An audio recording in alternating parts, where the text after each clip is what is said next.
오늘 말씀 비방하지 말라라는 제목으로 하나님 주신 말씀 함께 받으며 우리 삶 가운데 이 비방의 문제들이 끊어지는 놀라운 은혜 역사가 저와 여러분 삶 가운데 가득하시기를 주님의 이름으로 축복합니다.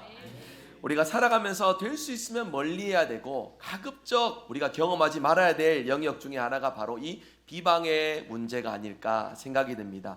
유대인의 교훈집 탈무드에는 이러한 글귀가 있습니다. 살인은 한 사람을 죽이는 것이지만 험담은 세 사람을 동시에 죽인다라는 말이 있어요. 험담을 퍼뜨리는 그 사람 자신과 그리고 그것을 반대하지 않고 듣고 있는 그 듣는 사람과 그리고 화제가 되고 있는 그 험담의 주제가 되는 그 사람, 이렇게 세 사람 모두 죽이는 일이 된다라고 그렇게 설명을 해놓았습니다. 험담은 육신의 살인보다 어찌 보면 더 끔찍한 결과를 낳는 참혹한 죄라는 것을 강조하는 내용입니다. 우리 신앙인들은 비방하는 사람도 되지 말아야 되고 그리고 비방의 대상으로서도 우리가 살아가지 말아야 합니다. 예수님이 먼저 생각할 때에 예수님은 진리를 위해 물론 수많은 비방을 받으셨지만 그러나 그 비방에 굴하지 않고 끝끝내 인내하시고 겸손하시며 온유하심 속에 인류 구원의 그 사명을 우리 주님께서 성취해 내셨습니다.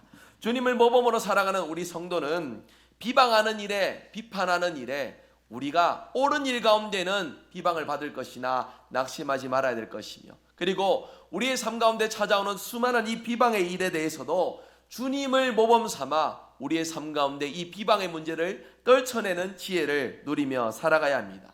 오늘 본문은 성도된 우리로 하여금 서로 비방하지 말 것을 틀림없이 권면하고 있습니다. 오늘 말씀을 거울로 삼아서 우리 자신을 비춰보는 은혜의 시간 되기를 원합니다. 그리하여 우리 삶에 묻어있는 이 비방과 비판의 문제에서 저와 여러분 자유하시고 승리하시며 그리고 정결케 되는 은혜를 말씀을 통해 누리시는 저와 여러분 되시기를 주님의 이름으로 축복합니다.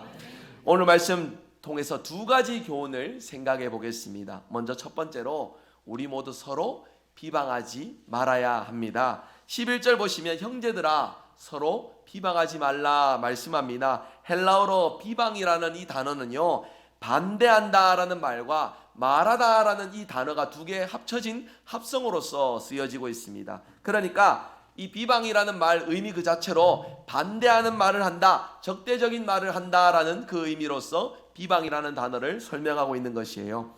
이렇듯 비방이랑 쉽게 말해 상대방이 없는 그 자리에서 상대를 적으로 대하면서 상대에게 변명할 기회조차 주지 않은 채 맹목적으로 상대에게 악하게 말하는 그 모든 것을 비방이다라고 이렇게 정의할 수 있겠습니다.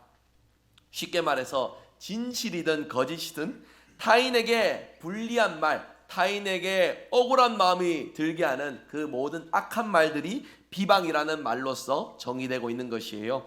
영어에서 남을 험담한다, 뒷담화한다라는 말이 백바이트라는 말로서 쓰여집니다. 그러니까 백, 뒤에서라는 말과 바이트, 물어뜯는다라는 표현이 합쳐져서 쓰여지는 단어예요. 살인하면 죄가 되는 것처럼 비방하는 것도 비방의 대상의 인격을 죽이는 행위들이기 때문에 명백한 죄라는 것을 성경은 우리에게 분명히 일러줍니다. 최근 이제 선거철이 되면서 언론에 정치 관련해서 다양한 어떤 이제 기사들이 나옵니다.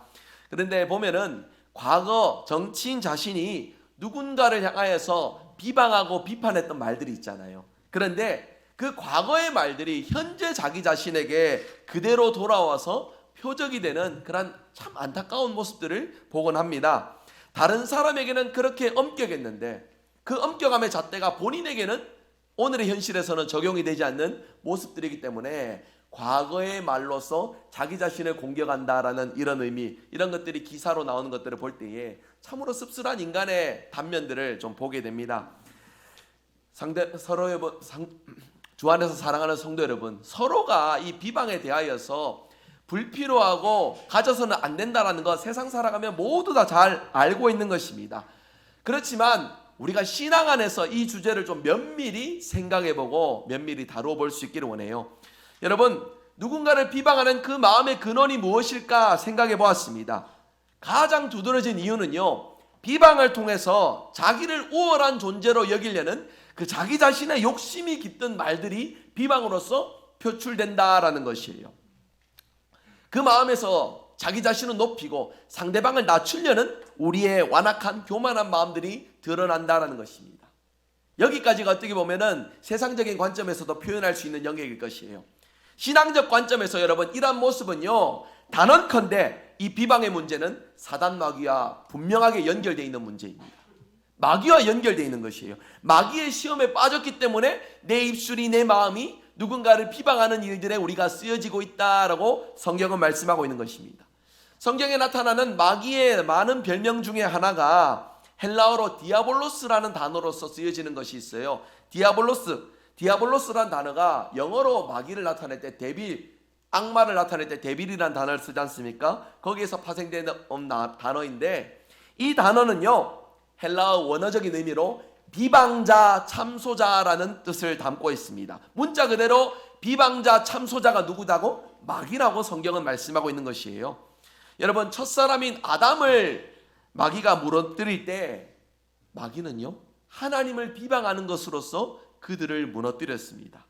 선악과를 따먹지 못하게 한 것은 너희들의 눈이 밝아져서 하나님처럼 될까봐 이 일들을 못하게 하였다라는 이런 말들로서 하나님을 비방함으로써 아담과 하와를 시험에 빠지게 했던 것이지요.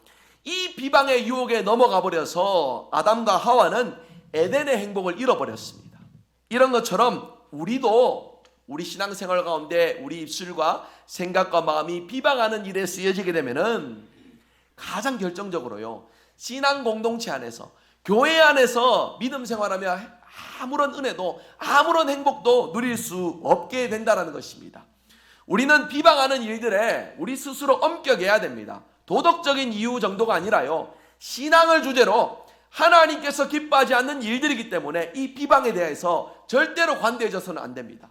마귀의 유혹에 빠지는 것이고 마귀의 일에 참여하게 되는 것이고 결과적으로 우리의 입술과 마음이 마귀의 일에 쓰여지는 모습들이 바로 비방하는 일들로서 나타나는 것이기 때문입니다. 여러분, 이 부분에 대해서 의미를 명확하게 정의해 드릴게요. 맹목적인 비방과 정당한 비판은 의미적으로 본질적으로 다릅니다. 정당한 비판은요, 오히려 형제 자매들이 죄에서 돌이키고 신실한 동역자가 되어서 결과적으로 좋은 동역자를 세우는 방편이 됩니다. 그래서 교회의 세 가지 지표, 말씀과 성례와 권징이 왜 거기에 들어가느냐? 형제 자매가 실족하는 일들에 그들을 돌이켜서 주님의 옳은 길로 인도하는 일들에 우리의 말과 우리의 생각과 우리의 행실이 쓰여지기 때문에 교회의 세 가지 지표, 말씀과 성례와 권징은 교회 공동체 안에 살아 있어야 됩니다. 누구를 비방하는 것으로서 자존감을 무너뜨리는 일들이 아니라 죄악 가운데, 시험 가운데 있는 형제와 자매를 돌이키는 일들에 우리의 정당한 비판은 쓰여져야 됩니다. 그러니까 아무런 말도 하지 말라, 입을 막는 말씀이 아니에요. 이 비방에 대해서 스스로 엄격해져야 되는 것은요, 비방은 그 과정 가운데 형제를 향한 마음이 없다는 것이에요. 자매를 위한 마음이 없다는 것입니다. 그저 문제만을 놓고서 형제와 자매를 문제 속에 밀어넣는 행위가 바로 비방이 된다는 것이에요. 정당한 비판은 무엇입니까? 문제가 무엇인지를 통찰하지만 그 문제 속에 빠져있는 형제와 자매를 옳은 길로 인도하는 것이 바로 정당한 비판, 교회 안에서의 권징이 될 것이고요. 비방은 무엇입니까? 흘러가라는 것이에요. 죄 가운데 빠져 있으라는 것입니다. 그 가운데 빠져 있어도 나는 아무런 상관이 없다 싶은 영적으로 단절된 상태에서 나타나는 표현들이, 생각들이, 마음들이 바로 비방과 다 연결이 된다는 것입니다. 성도 여러분, 이 비방에 대해서 우리가 엄격하지 않으면, 그대로 방치해 두게 되면 우리는 어떻게 되겠습니까? 우리의 입과 우리의 생각은 죄의 습관을 따라 무궁무진한 마귀의 도구로서 쓰여지게 됩니다. 그래서 결과적으로는 우리 모두 교회를 사랑하며 주님 안에서 하나 되기 위해 모여 예배드리는데, 이 일에서 우리의 말과 행실들이 주님의 몸을 조각조각 내고 찢어놓는 그러한 안타까운 일들에 쓰여지게 된다는 것이에요. 그러므로 성도 여러분, 우리는 의식적으로 타인을 비방하고 비판하는 일들에 우리가 입술을 닫고 그 마음 가운데 근원을 돌아보는 지혜를 가져야 할 것입니다. 여러분, 이 편지, 야고보서의 이 편지 속에 야고보 사도가 서로 비방하지 말라라는 이유가 있습니다. 왜 그렇습니까? 그때 당시 초대교회 때에도 교회 안에 서로 다툼이 있었거든요. 비방의 문제가 존재했기 때문인 것입니다. 그렇게 야고보 사도는 4장의 이 말씀을 통하여 교회 안에 비방과 다툼의 문제에 있어서 하나님의 마음을 가지고 그 문제를 돌아볼 것을 권면하고 있는 것이에요. 오늘 말씀해 보시면 주님의 한 몸 된 지체인 교회 안에서 서로를 비방해서는 안 되는 이유를 분명하게 명시하고 있습니다.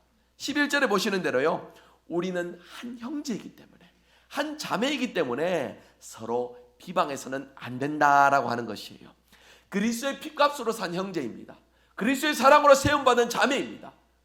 주님께서 죽기까지 사랑하신 그 한 사람이기 때문에 그 한 사람을 향하여서 비방하는 일들에 우리가 마귀가 주는 그 마음에 이용당하고 쓰여져서는 안 된다라는 것을 분명히 권면하고 있는 것이에요. 여러분, 우리 성도는요, 서로 허물을 들춰내는 존재들이 아닙니다.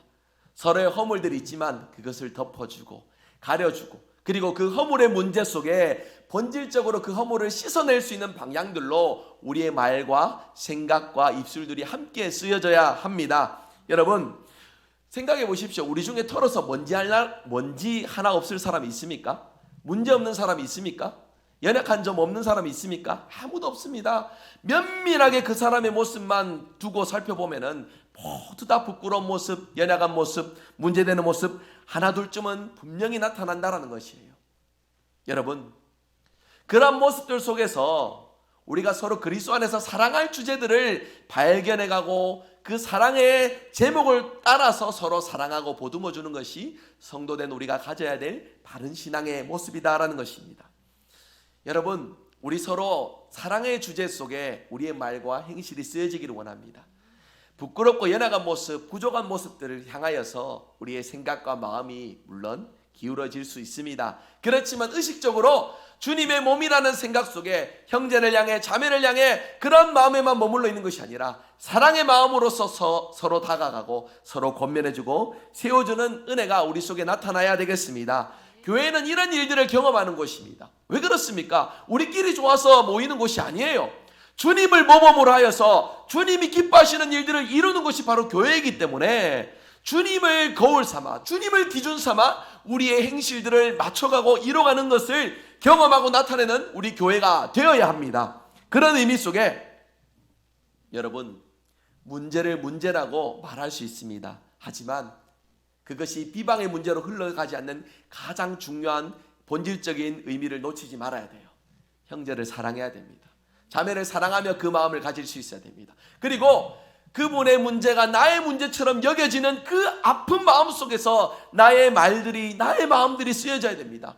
이것과 멀어진다면요, 우리의 타락된 죄성에 의하여서 누군가를 향한 불편한 마음과 생각들은 다 비방의 문제로 연결되게 됩니다. 결과적으로 어떻습니까? 마귀의 도구가 된다라는 것이에요. 공동체 속에 예수님의 제자의 모습을 하고 있지만 마귀의 역할로서 주님의 몸을 조각조각 내는 일들에 우리의 말과 행실이 쓰여질 수 있다는 것입니다. 이 부분을 돌이켜보기 위해 야고보 사도는 야고보서의 이 편지를 통하여서 서로 비방의 문제 속에 형제와 자매임을 강조하고 있다는 것입니다. 여러분, 그렇게 느껴지십니까? 정말 주 안에서 주님의 몸된 교회 속에 속하여 그 사랑을 함께 나누고 그 사랑을 함께 고백하는 영적인 형제와 자매로서 서로를 돌아보고 그 관계 속에 살아가고 계십니까? 오늘날 같은 이 목회 환경, 이 신앙의 환경 속에서 여러분, 세상에 교회 많습니다. 당연히 그런 마음이 들지요. 여기만 교회냐고. 예수님의 사랑이 느껴지지 않고 상처되고 불만거리 많고 교회 신앙생활하면서 어려운 주제들 많은 곳이 여기만 교회냐 싶은 마음과 연결되면 어떤 마음이 듭니까? 당연히 다른 교회를 향해서 시선과 마음이 기울어지게 됩니다.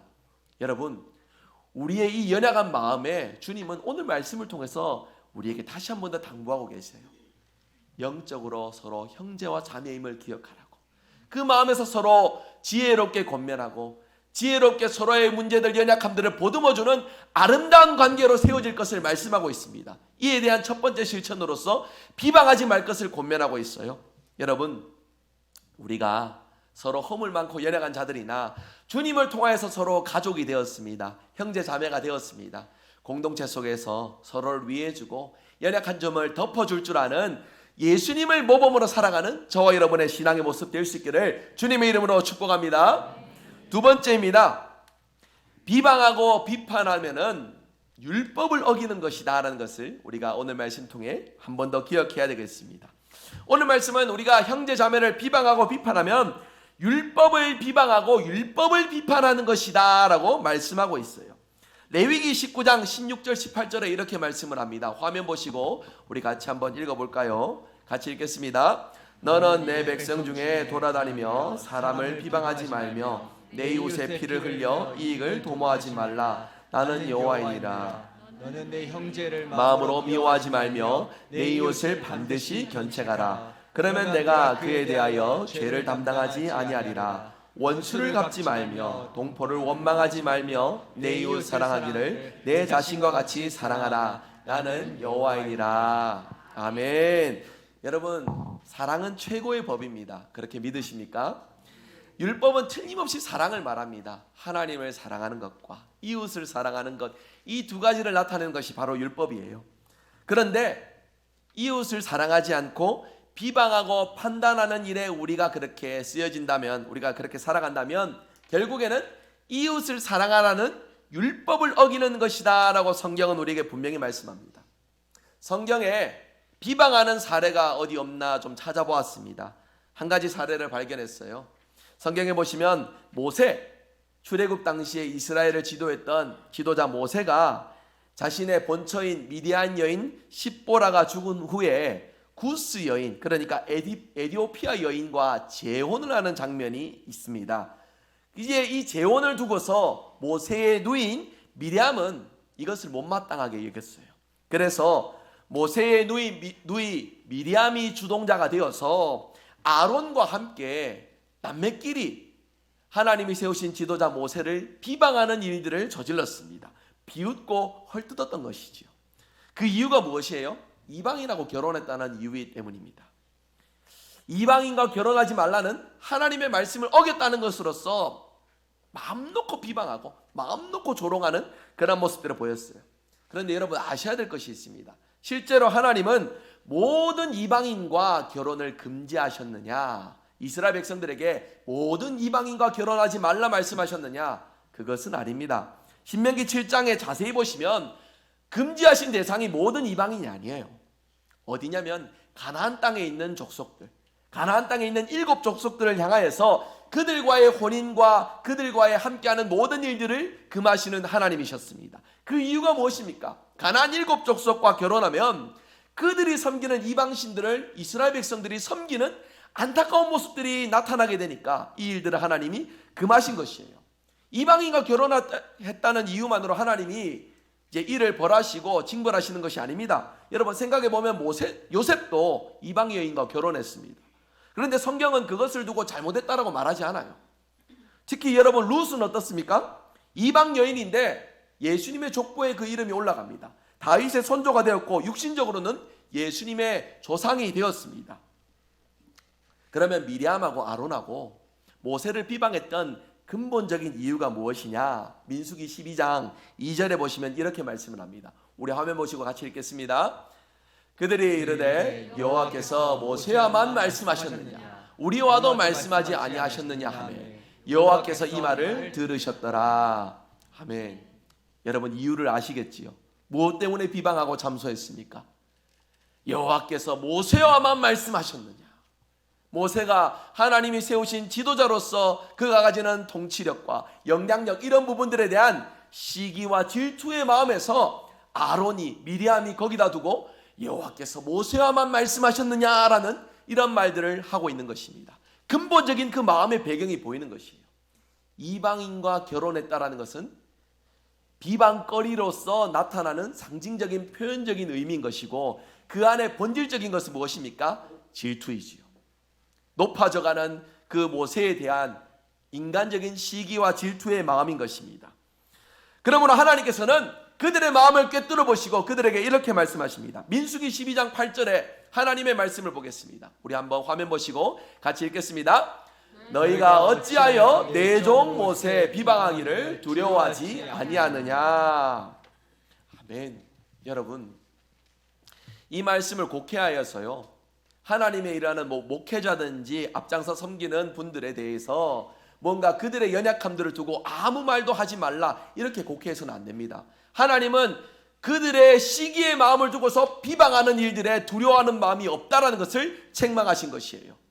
시기의 마음입니다. 문제를 문제라고 말하는 것이 아니라 그 문제 속에 내가 좀 더 주목받고 싶고 내가 좀 더 앞서고 싶고 내가 좀 더 이루고 싶은 그러한 교만과 시기의 마음을 하나님이 책망하시고 이에 대하여서 지적하시며 하나님은 그들에게 진노하시고 벌을 내리시는데요. 하나님의 진노를 사 미리암은 결국 가증한 형벌인 문둥병, 그들의 장막에 거하지 못하고 그들의 장막에서 내쫓겨지는 그러한 형벌을 겪게 됩니다. 살이 썩게 되어지는 무서운 형벌입니다. 너무나도 끔찍한 일이지요. 성경은 틀림없이 합당한 비방, 합당한 비판이 아닌 것에 대해서 하나님의 심판이 분명히 이루어진다는 것을 우리에게 보여주고 있는 것입니다. 성도 여러분, 이렇듯 우리가 부당한 비판과 비방을 하면은 그에 따른 대가를, 하나님의 벌을 우리가 받게 된다라는 것이에요.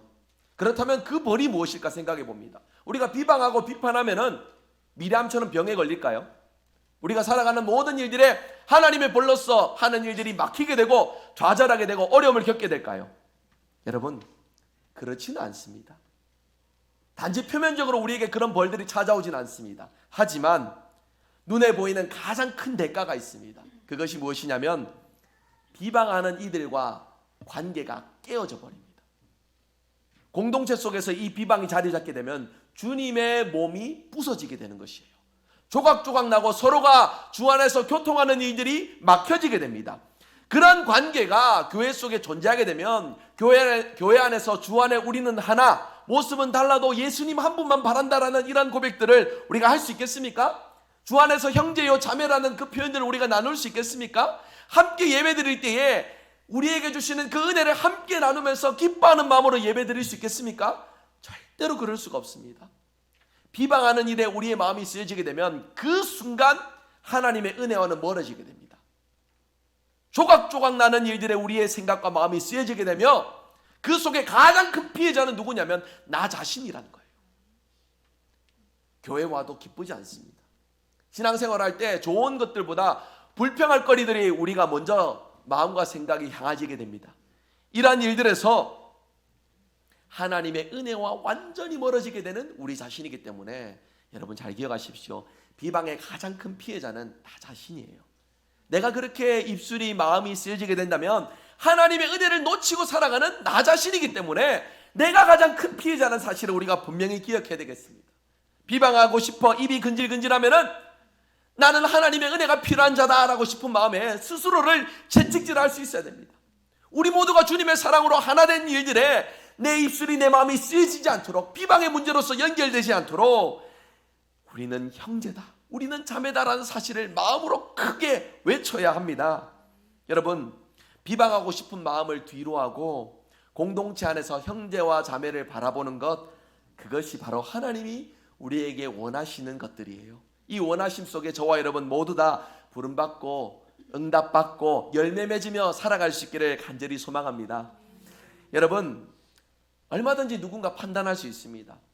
왜 판단할 수 없겠습니까? 생각이 있고요, 우리의 이제 시선이 있고요, 우리 마음이 있는데 충분히 다 판단할 수 있지요. 그러나 얼마든지 할 수 있으나 하지 말아야 할 것이 바로 주 안에서 서로를 판단하는 일들인 것이에요. 비록 상대의 연약함에서 비롯된 죄의 모습들에 대해서, 그 죄로 인해 실족하는 일들에 대해서 우리의 생각과 마음은 적절한 권면과 견책으로서 쓰여질 수 있어야 됩니다. 이 마음의 중심에는요, 형제를 자매를 사랑하는 마음이 넘쳐야 해요. 이 사랑의 마음을 놓치고서 하는 모든 말들은 비방의 문제로, 죄악된 비판의 문제로서 반드시 연결되게 됩니다. 그렇게 여러분, 사랑의 마음을 달라고 기도하셔야 돼요. 어려운 일들이 눈에 보이십니까? 사랑의 마음을 주시옵소서. 뭔가 불편한 관계들이 있으십니까? 사랑의 마음을 주셔서 그 관계를 뛰어넘을 수 있도록, 주님의 사랑으로 하나 될 수 있도록 내게 주님의 사랑을 허락하여 주시옵소서. 기도하시는 저와 여러분 될 수 있기를 바랍니다. 이러한 일들에 교회가 가면 갈수록 원리는 깊어지는 신학과 신앙의 기준들로서 분명해져가나 어려운 시대의 상황 속에 분주한 우리의 일상생활 속에 가면 갈수록 놓쳐져가는 우리의 모습들이 아닐까 싶은 그런 마음들이 듭니다. 여러분, 서로를 판단하는 이 문제, 서로를 비방하는 이 문제, 사도행전 4장 19절 말씀을 한번 먼저 보시겠습니다. 화면 보시고 우리 한번 같이 읽어보겠습니다. 베드로와 요한이 대답하여 가라되 하나님 앞에서 너희 말 듣는 것이 하나님 말씀 듣는 것보다 옳은가 판단하라. 여러분, 판단하라는 말씀이 있고요, 오늘 말씀에는 판단하고 비방하지 말라라는 말씀이 있습니다. 두 말씀 다 하나님 주신 말씀인데 어떤 말씀들을 따라가야 할까 고민이 되실지 모르겠습니다. 제가 이 의미를 분명하게 정리하기 위하여서 다시 말씀을 드립니다. 판단하지 말라는 것은 옳고 그름에 대한 가치 판단을 하지 말라라는 뜻이 아닙니다. 아무리 형제를 사랑한다 할지라도, 자매를 사랑한다 할지라도 저 일은 옳은 것인데 저 일은 옳지 않은 것인데 판단할 수 있습니다. 하지만 오늘 말씀에서 비방하지 말라는 것은 우리의 판단이 악의적인 것들로서 쓰여지지 않도록 먼저는 나 자신을 살피는 것과 그리고 형제 자매를 살피는 일들로서 아름다운 열매를 맺으라라는 권면의 말씀인 것이에요. 여러분, 이 일에 있어서 미리암이 가졌던 그 마음을 다시금 잘 기억해 보십시오. 이방 여인과 결혼했다 하면서 이에 대해서 신랄한 비판을 가졌지만 사실 본질적인 문제는 그것이 아니었지 않습니까? 무엇입니까? 자기 자신의 시기의 마음. 여러분, 미리암은 모세를 향한 존경과 사랑의 마음을 놓친 채 그 마음을 놓쳐버리니까 문제만 보게 되는 것이에요. 그 문제 속에 시선이 이제 함몰되니까 모세가 가지고 있는 그 삶의 모습에서 틈을 찾게 되고 그 틈에 대해서 신랄하게 비방하는 것으로서 자기 입술과 마음이 쓰여졌다는 것입니다. 여러분, 우리 역시도 마찬가지예요. 당연히 우리 살아가면서 함께하는 모든 분들 속에 문제들을 보게 됩니다. 그리고 판단할 수 있습니다. 그러나 이 일들에서 선을 넘지 말아야 돼요. 무엇이냐? 정죄하는 일들에서 우리의 선을 넘지 말아야 됩니다. 하나님은 오늘 말씀 12절을 통해 하나님의 주권을 침해하는 것이다 라는 말씀으로써 비방하는 일에 우리가 판단할 수 있으나 사랑의 마음을 놓친 채 그 형제자매를 실족하는 일들에 이 일들을 금할 것을 하나님 분명히 말씀하고 계십니다. 12절 다시 보시면 12절 말씀 혹시 화면 띄워주실 수 있겠습니까? 오늘 말씀 12절, 우리 성경 보시면 12절 다시 한번 같이 읽어봅니다. 12절 읽습니다. 입법자와 재판관은 오직 한 분이시니 능히 구원하기도 하시며 멸하기도 하시느니라. 너는 누구이기에 이웃을 판단하느냐. 아멘. 입법자 재판장이신 하나님이 판단하시고 합당한 일들을 이루신다 말씀하고 있어요. 우리의 비방의 문제는요, 우리가 답을 다 정해놓고 그 문제 속에 형제를 내던져 버리는 일들이 됩니다. 그래서 아무런 마음도 느껴지지 않고 아무런 교통거리도 주어지지 않는 그러한 상태 속에 우리의 관계가 죄로 얼룩지게 되는 문제를 가지는 것이에요. 이 일을 두고서 로마서 2장 1절 말씀 또다시 우리에게 이렇게 권면을 합니다. 우리 말씀 다시 한번 읽어보겠습니다. 읽습니다. 그러므로 남을 판단하는 사람아, 누구를 막론하고 내가 핑계하지 못할 것은 남을 판단하는 것으로 내가 너를 정죄하매니 판단하는 내가 같은 일을 행함이니라. 아멘. 여러분, 우리 모두 다 하나님 앞에서 연약한 존재들입니다. 그러나 그 비방의 순간에는요, 자신의 연약함을 잊게 돼요. 상대의 문제에만 내 마음이 초점을 맞춰지면서 해서는 안 되는 금기되는 표현과 말들이 마음껏 쓰여지게 된다는 것을 우리가 이 말씀들을 통해서 생각할 수 있습니다. 우리 주님의 말씀 마태복음 7장에 간음한 여인을 죽이려는 그 군중들을 향하여서 주님이 뭐라 말씀하셨습니까? 너희 중에 죄가 없는 자가 먼저 돌로 치라. 여러분, 주님이 이 말씀 두고서 이어서 말씀하시길 비판을 받지 아니하려거든 너희의 비판하는 그 비판으로 너희가 비판을 받을 것이요 너희의 헤아리는 그 헤아림으로 너희가 헤아림을 받을 것이다 라는 것을 기억하라고, 자기 자신을 이제 돌아보고 이 문제 속에서 하나님이 무엇을 원하시는 것을 기억하라고 분명히 말씀합니다. 12절 말씀 맨 뒤에 여러분, 하나님의 이 말씀이 엄중하게 들리시길 원합니다. 너희는 누구에게 이웃을 판단하느냐? 너는 누구냐? 너는 누구에게 이웃을 그렇게 판단하고 정죄하느냐? 하나님의 이 말씀이 우리에게 엄중하게 다가와서 이웃을 미워하고 정죄하고 실족하는 일들에 우리의 생각과 마음이 쓰여지지 않기를 주님의 이름으로 부탁을 드립니다. 여러분, 제가 하나 간단하게 예를 들어볼게요. 한번 좀 생각해 보세요. 저는 제가 이런 일들을 직접 경험하지는 않았지만 같이 동역하시는 분들이나 또 목회 선배들이 경험했던 것들을 좀 이렇게 빌려서 제가 간단한 예를 좀 들어보겠습니다. 제 경험이 아닙니다. 이제 전제로 하고 예를 들어서 한번 좀 생각해 봐 주십시오. 목사가 옷을 잘 입고 잘 꾸미면은 조금 부정적인 관점으로 보게 되면은 저 목사 저 뺀질거리네 싶은 마음이 듭니다. 목사가 좀 뚱뚱하면은 저 목회는 열심히 안 하고 먹는 것만 좋아한다, 그런 말을 하게 됩니다. 목사가 삐쩍 말하면은 보기 싫게 왜 저렇게 마르게 돌아다니냐고 그렇게 말을 합니다. 목사가 공부를 많이 하면은 목회는 안 하고 공부만 한다 말합니다. 공부 안 하면은 목사가 공부도 안 하냐고 그렇게 비방합니다. 목사가 어리면 어리다고 말하고 나이 많으면 나이 많다고 툴툴거립니다. 설교가 길면 길다고 뭐라 하시고 짧으면 짧다고 뭐라 하시고. 여러분, 사모도 마찬가지예요. 들어보세요. 사모님이 옷을 잘 입으면은 사치한다고 합니다. 사모님이 옷 잘 못 입으면 저렇게 감각이 둔해갖고 저 사모하겠나 이렇게 얘기합니다. 자녀 교육에 조금 사모님이 신경을 쓰잖아요.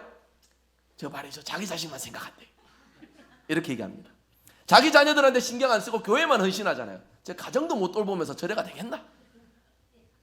교회 일에 관여하면 관여한다고 얘기하고요, 관여하지 않으면 관여 안 한다고 뭐라 하고요, 앉아 있어도 서 있어도 비방당하는 이런 일들이요. 여러분, 제가 예를 들어서 목사고 사모고 얘기를 했지만은 여기 사실 목사 사모 빼고 다 넣으셔도 다 들어갑니다. 그렇지 않습니까? 여러분, 방금 이 말의 어조의 느낌은 아시겠죠? 바로 이겁니다. 위해주는 마음이 없어요. 위해주는 마음이 없으니까 서로가 형제고 자매고 그게 통하겠습니까? 예수님의 마음이 서로의 모습을 보면 느껴지겠습니까? 하나도 느껴지지 않습니다. 여러분, 교회는 세상과 다릅니다. 우리가 다른 가치를 붙들고 살아간다면, 다른 믿음의 고백을 가지고 우리가 함께 모인다면 설령 이러한 인간의 관점에 보일 수 있는 상황에서도 말이 달라야 됩니다.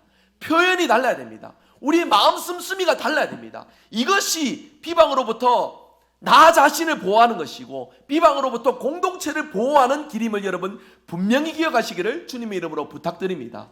하나님은 우리에게 이런 마음을 요구하고 계시는 거예요. 하나님의 마음을 느낀다면 그 마음으로 연약함 중에 있는 형제와 자매를 위해주는 마음, 세워주는 것에 우리의 마음과 생각과 입술들이 쓰여지기를 원하시고 계세요. 오늘날 수많은 말들로서 상처 주고 아픔을 주는 일들이 너무나도 많아집니다. 이런 말들이 있습니다. 상담을 받아야 될 사람은 안 오고 상담 받아야 될 사람 때문에 상처받아가지고 상담받으러 오신 분들이 너무나 많은 시대다, 이런 표현이 있어요. 여러분, 너무나도 많은 이들이 세상 속의 상처와 어려움들로서 그 관계 속에 힘든 지친 상황들로서 성경 말씀 그대로요, 수고하고 무거운 짐을 지며 우리 모두 살아가고 있습니다. 그러한 우리가 함께 모여 주일날 예배를 드립니다. 그러한 우리가 함께 모여서 주님의 일을 합시고 그 사역에 동참하고 손을 보태어서 정성을 보태어서 함께 동역하고 있습니다. 그러한 우리라면 달라야 되지 않겠습니까? 이 주일 함께하는 우리 공동체 속에서 다름을 경험해야 되지 않겠습니까? 그 출발이 무엇입니까? 형제를 향한 마음을 달리하는 것에서, 자매를 향한 나의 생각을 달리하는 것에서 내 말과 내 행실이 분명히 행함으로써 나타나야 된다라는 것이에요. 여러분, 우리 교회는 바른 신앙생활을 위해 힘쓰는 참 좋은 교회, 참 좋은 성도들이 함께 모여있는 공동체입니다. 그런데 여러분, 이런 비방의 문제들이 표면적으로는 잘 드러나진 않아요. 그렇게 드러나지 않는다고 해서 우리 안에 이런 문제는 완전히 없습니다. 우리는 주 안에서 하나입니다. 형제 자매를 존중하고 높여지는 일들에 늘 우리가 그렇게 쓰임받으며 우리 자신을 돌아보고 살아가고 있습니다 라고 우리 스스로를 자평하고 자신할 수 있을까요? 아닙니다. 여러분, 아무리 좋은 관계일지라도 마귀는 틈을 찾습니다. 그 작은 틈을 붙들고 흔들려고 마귀는 지금도 수많은 시험거리들을 교회에 흩뿌리고 있습니다. 여러분, 우리가 어떻게 해야 되겠습니까? 주님의 마음을 기억한다면, 그 모든 시험거리들 속에서도 주님의 마음을 헤아릴 수 있는 우리의 안목이 있어야 되지 않겠습니까? 여러분, 이 안목을 예배를 통해, 교회를 통해 늘 경험하고 지켜가고 이뤄가시는 저와 여러분의 복된 신앙생활 될 수 있기를 간절히 소망합니다. 분명히 기억하십시오. 비방에 내 말과 행실이 쓰여지면 내 영혼이 죽게 되는 것입니다. 상대를 위하는 마음 이전에 내 영혼이 죽게 되는 것입니다. 이 일에 하나님, 내가 내 마음을 지킬 수 있도록, 내 생각을 지킬 수 있도록, 내 입술을 지킬 수 있도록 은혜를 주시옵소서. 늘 깨어 기도하시는 저와 여러분 되시기를 주님의 이름으로 축복합니다. 말씀했습니다. 합당한 비방과 비판은요, 우리를 더 강하게 만들어주기도 합니다. 더 겸손하게 만들어주고요, 안일함과 나태의 늪에 빠지지 않도록 해줍니다. 하지만 그 비방과 비판, 그 마음의 중심, 이거 하나 다른 것으로 다른 열매가 나타난다는 것이에요. 11절 말씀에서처럼 서로에 대해서 끝까지 사랑하고 포기하지 말고 용서하고 사랑의 관계로서 더욱 든든히 세워져가는 우리 대구성일교회 될 수 있기를 원합니다. 어떤 위치에 있든지 우리 모두 사실 비방 받을 수 있습니다. 비판 들을 수 있습니다. 여러분, 우리 교회가 오늘의 시점에 가장 경계해야 될 것이 무엇인가 좀 생각을 합니다. 3월달 건강한 교회를 주제로 제가 계속해서 교회 가운데 말씀을 전하는데요, 여러분 눈치채시는 분은 아시겠지만 계속해서 여러분 3월달에 관계에 관련된 말씀으로 우리가 지금 하나님 주시는 교훈을 받고 있습니다. 무엇이 가장 필요할까 생각해 보았습니다. 우리 교회가 더 부흥하기 위해서, 더 좋은 일들을 담당하기 위해서 무엇이 우리에게 필요할까? 서로를 소중히 여기는 것이에요. 서로 함께하면서 우리는 이게 어렵고 이게 힘들고 이게 부족하고 이런 마음이 아니라 먼저는 서로를 소중히 여기는 그 마음에서 감사하고 함께하는 그 일들을 귀하게 여기는 그 마음이 우리에게 너무나도 필요하다는 것입니다. 함께하는 시간이 오래될수록 그 마음을 놓치기 십상입니다. 하지만 여러분, 예수님의 마음을 품는 자는 매일 새롭게 형제와 자매를 바라보게 됩니다. 매일 새롭게 형제와 자매를 향한 마음을 느끼게 됩니다. 간절히 바라옵기는 하나님 주시는 그 마음에 서로를 귀하게 여기며 서로를 세워줄 줄 아는 지혜로운 공동체, 은혜 공동체로 저와 여러분 세워지기를 간절히 소망합니다. 오늘 말씀 늘 기억하십시오. 비방은 나를 죽이는 일이고 형제와 자매를 죽이는 길이고 교회 공동체를 무너뜨리는 일이라는 것을 분명히 기억하시어 저와 여러분의 입술과 행함이 하나님 기뻐하시는 일들에 쓰임받는 은혜가 가득하시기를 주 예수 그리스도의 이름으로 축복합니다. 아멘. 우리 이 시간 서로에게 두 팔 벌려 찬양하기 원하는데요, 형제의 모습 속에, 자매의 모습 속에 보이는 하나님의 사랑을 우리가 기억하며 함께 고백하며 찬양합시다.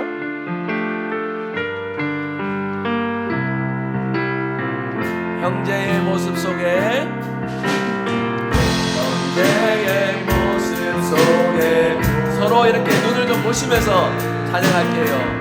하나님 영상 아름다워라 존귀한 주의 자녀 됐으니 사랑하면서 자매의 모습 속에 보이는 자매의 모습 속에 보이는 하나님 영상 아름다워라 존귀한 주의 자녀 됐으니 사랑하며 우리의 모임 중에 임하신 하나님을 찬양합니다. 우리의 모임 중에 임하신 하나님 영광 아름다워라 존귀한 왕이 여기. 우리 양쪽으로 서로 바라보며 3절 한 번 더 찬양합니다. 우리의 모임 중에 임하신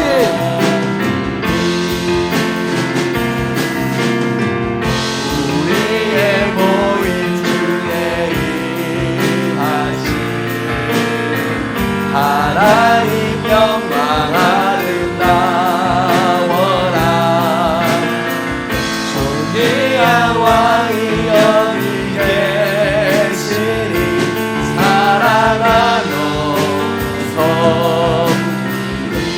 시간 말씀 기억하며 합심하여 기도합니다. 타인을 비방하는 일에 우리 입술과 마음이 사용되지 않도록 지혜롭게 다스릴 수 있는 우리의 삶이 되게 하여 주옵소서. 오직 하나님 주시는 마음과 지혜로 바른 판단 교훈을 위해 우리의 말이 쓰여지게 하여 주옵소서. 서로 비방하기보다 예수님 사랑으로 품어주고 위해주고 바른 권면으로 지체를 세워가는 건강한 교회가 되게 하여 주옵소서. 우리 간절한 마음으로 합심하여 기도하겠습니다. 기도합니다. 주님 감사합니다. 이 비방의 문제가 언제나 우리 삶 가운데 끊이질 않습니다. 나 자신이 높아지고 싶고